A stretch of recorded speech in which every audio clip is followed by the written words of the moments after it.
A very good morning, my children. Now, welcome back. Let's start your text again. Now, before that, be healthy and be happy.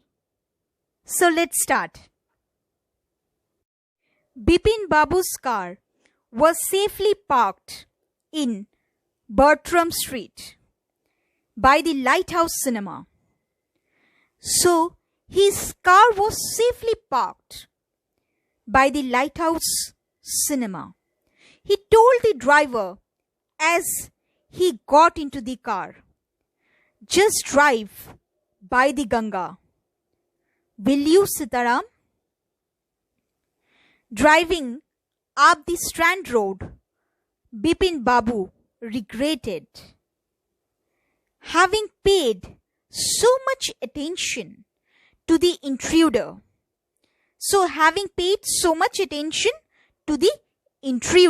So to a stranger, having given so much of attention, so much heed to that very stranger. So, Bepin Babu had regretted. Bepin Babu had felt sorry, had thought it was not okay to give so much of attention to a stranger. He had never been to Ranchi, no question about it. It was inconceivable that he should forget such an incident. So, it was inconceivable means unbelievable that he should forget such an incident. So, it was inconceivable that he should forget about such an incident with which he was very much associated. Moreover, which took place only 6 or 7 years ago. So, it was not a memory of distant past. Rather, it was just a few years ago. He had an excellent memory, unless Bepin Babu's head drilled. So, he had an excellent memory. He could remember very minute details, very small details. Okay? Unless that he had some illness or his head reeled as such. Almost in a state of getting unconscious. Was he losing his mind? But how could that be? He was working daily in his office. It was a big farm, and he was doing a responsible job. He wasn't aware of anything ever going seriously wrong. Only today he spoke for half an hour at an important meeting, and yet. So he had never noticed that anything was going wrong seriously. So he was somewhat confused about his state of being, that whether he was forgetting something, whether he was having any kind of illness, any kind of mental illness as such. So, where something was getting wrong, okay? He was doing a responsible job and he was quite good at it.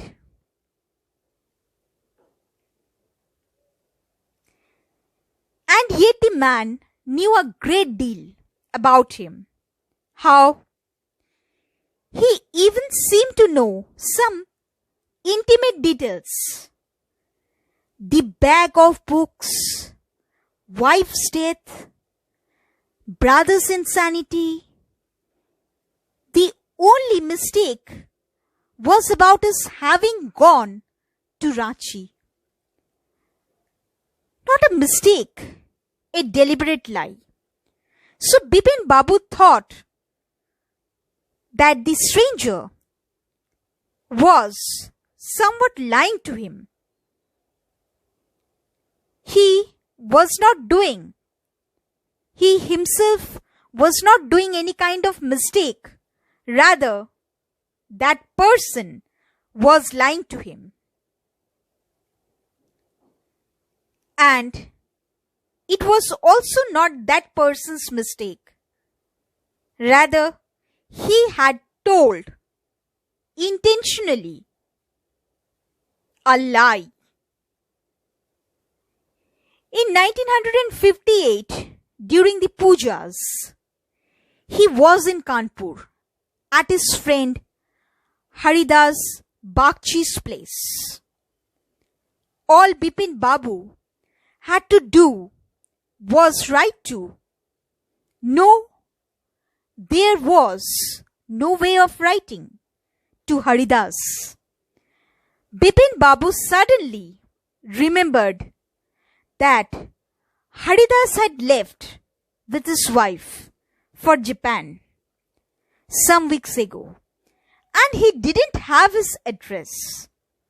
So he had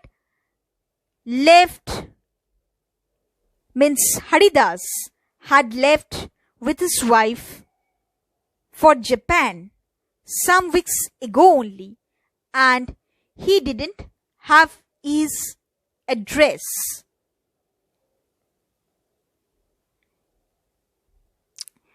But where was the need for proof? He himself was fully aware that he hadn't been to Ranchi, and that was that. He had been sure that he hadn't been to Ranchi. So what's the need of proof? The river breeze was bracing, and yet a slight discomfort lingered in Bepin Babu's mind. Around Hastings, Bepin Babu decided to roll up his trousers and take a look at his right knee. There was the mark of an old inch-long cut. It was impossible to tell when the injury had occurred. So there was a mark, a sign of injury.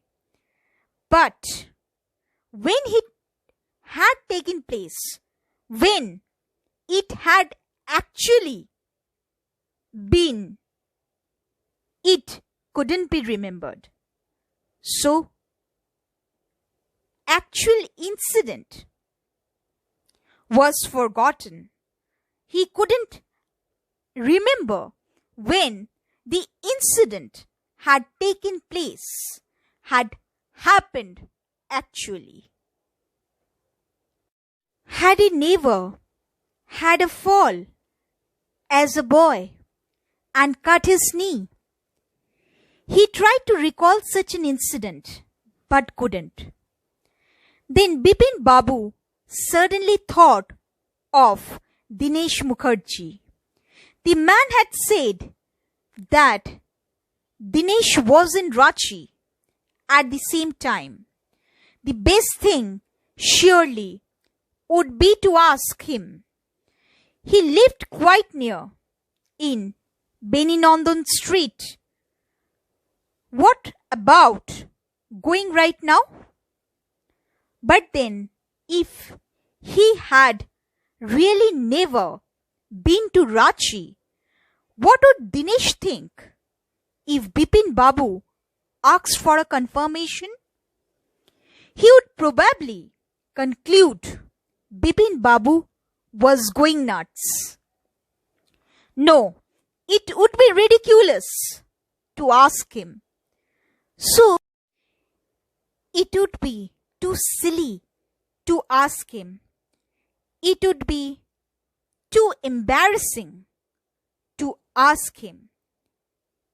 Actually, if Bepin Babu would want to confirm, Dinesh Mukherjee may think him as having gone crazy or mad. Perhaps would think something else that he didn't want to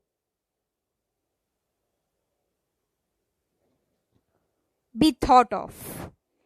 Next, and he knew how ruthless Dinesh's sarcasm could be.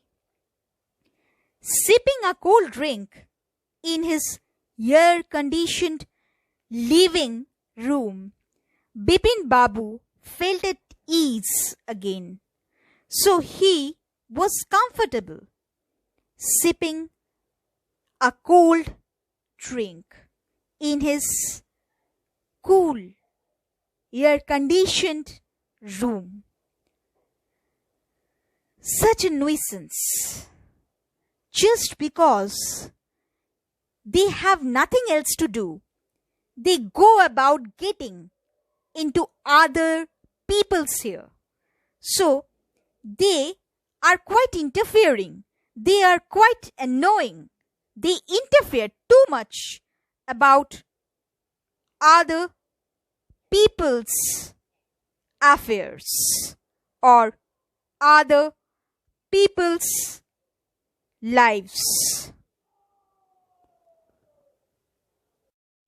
After dinner, snuggling in bed with one of the new thrillers, Bepin Babu forgot all about the man in Newmarket. Next day, in the office, Bepin Babu noticed that with every passing hour, the previous day's encounter was occupying more and more of his mind. If the man knew so much about Bepin Babu, how could he make such a mistake about the Ranchi trip? About the Ranchi trip that is given over here. Actually, students, Ranchi trip.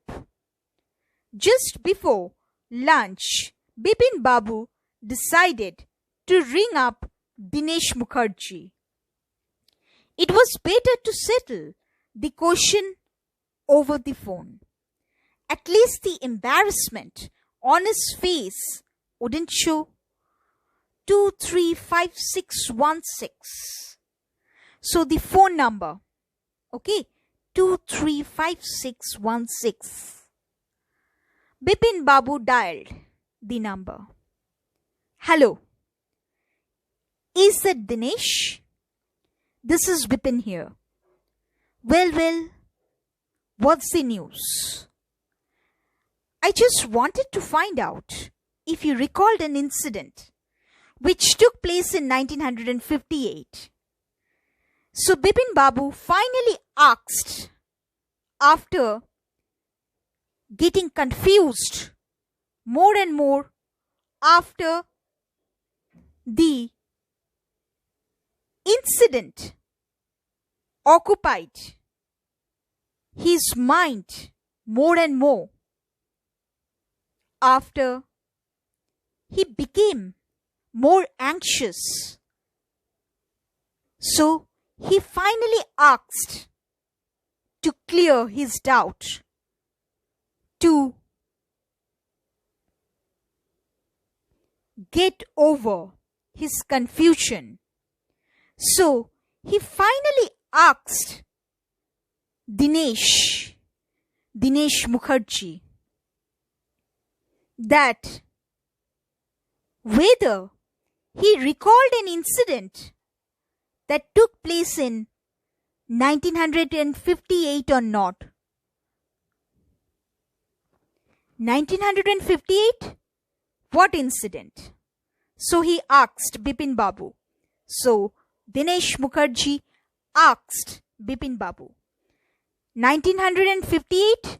What incident? Were you in Calcutta right through that year? That's the first thing I've got to know. Wait, just a minute. 1958. Just let me check in my diary. For a minute, there was silence. Bepin Babu could feel that his heartbeat had gone up. He was sweating a little.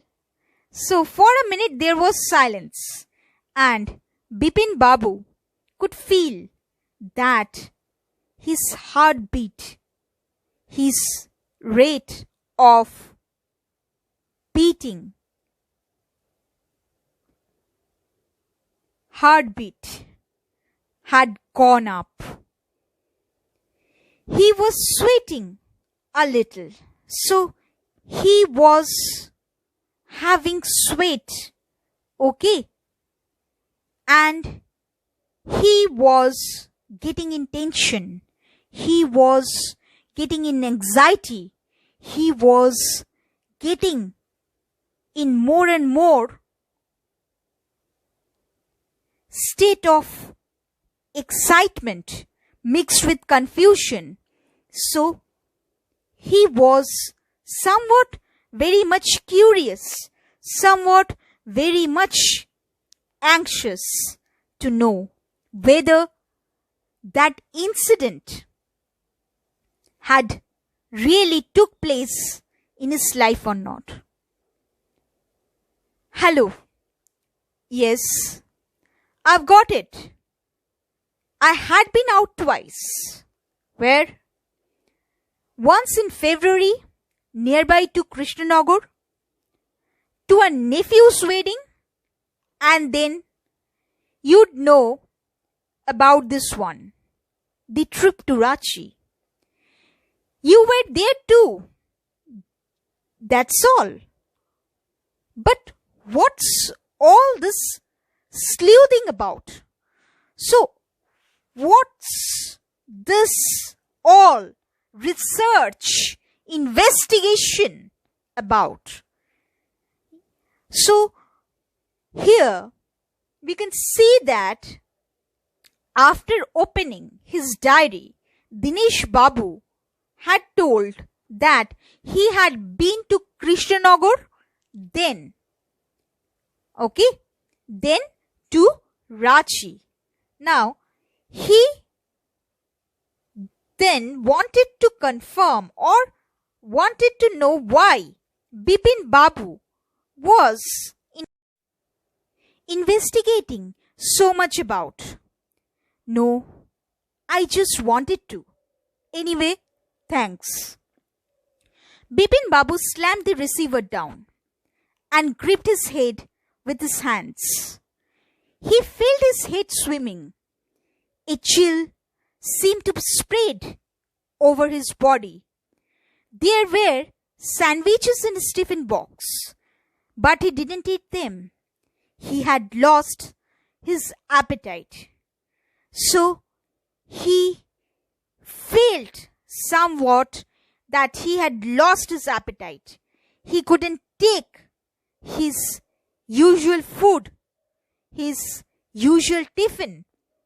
Actually, he got in a state of being uncomfortable or in a state of confusion, uncomfortableness, more and more. So, his confusion raised more. than getting decreased, than being decreased.